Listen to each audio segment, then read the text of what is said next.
Hi everyone, in this video we are going to talk about non-invasive ventilation, which is BiPAP, and I will tell you how we use it, when we use it, and why do we use it. BiPAP is a life-saving intervention in patients with type 2 respiratory failure without the need of endotracheal intubation. It avoids the mortality to about 46% and reduces the length of stay of the patient in the hospital if we start the treatment in the right group of patients at right time and ideally within an hour of deterioration. Early recognition and early start can save up to 65% endotracheal intubations, and it can have a better outcome.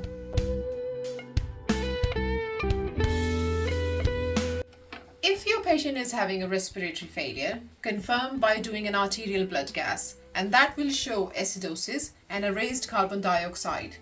So that means they are not breathing well enough to have an adequate oxygen in their system, and they are unable to get rid of the CO2.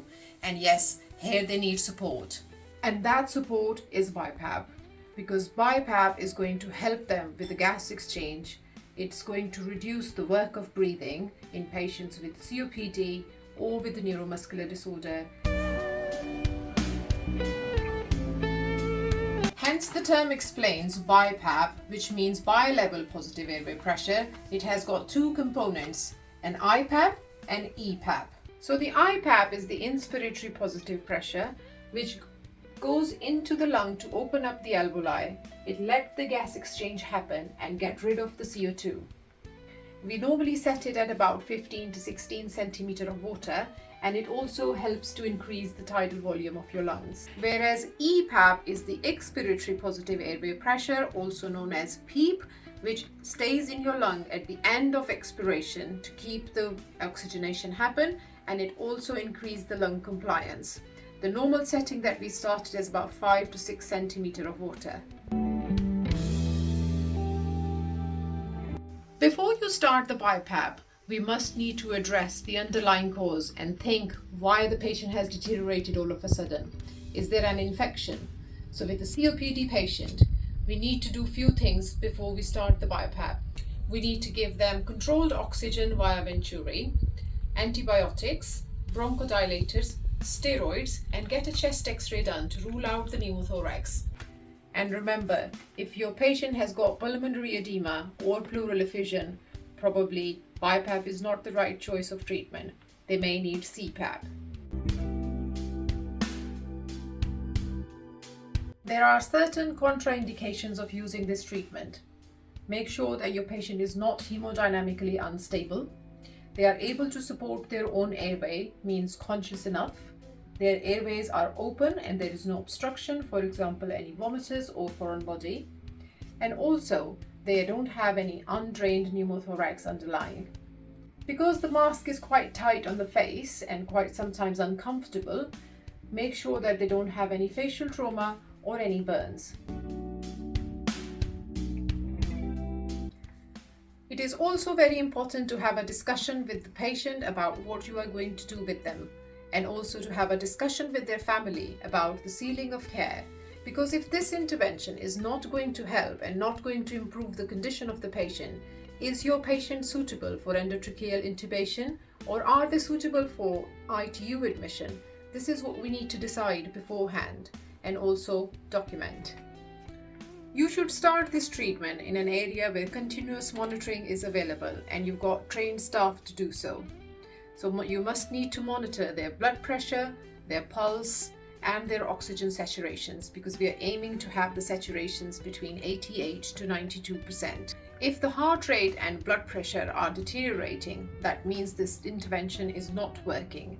You also need to do the blood gas after an hour to see whether there is an improvement or not. Now let's go to the department and have a look at the BiPAP trolley and the BiPAP machine.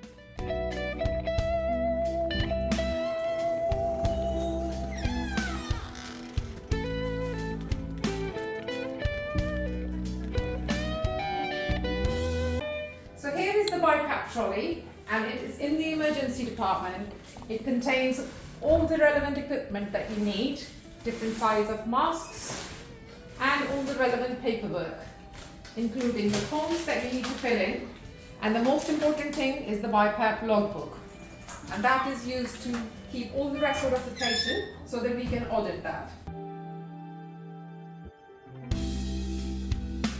So once you have made the decision to start the BiPAP therapy and your patient has given the consent, it's now time to set up the machine. So here is your BiPAP machine. If you look at the back, there is a power button here. You turn it on and it will start to display. Next to the power button, there is a place to put the power cable in. It has got its internal battery, which helps to get the patient transferred.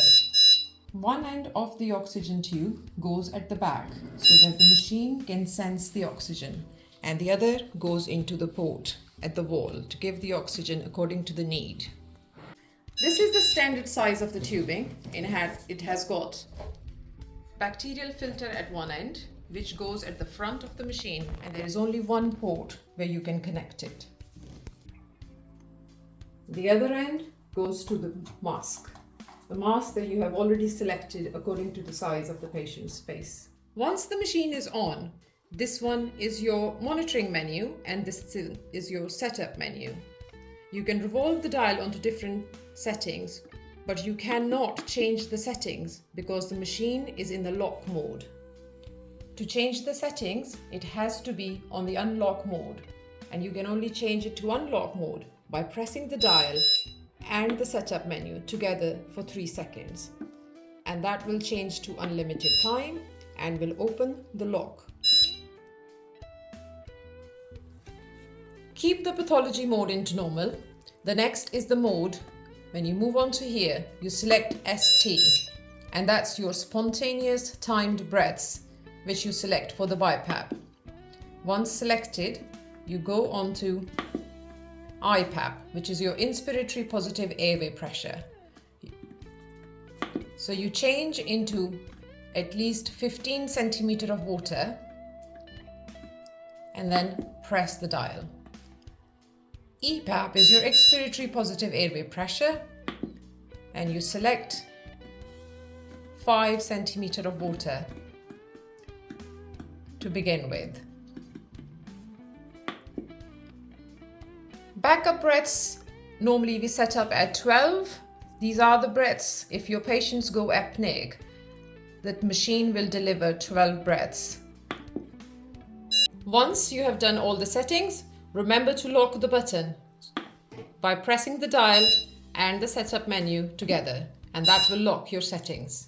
And if you want to stop the therapy, you have to press it again, and then it will ask you to stop therapy. You press yes, and that will stop the treatment.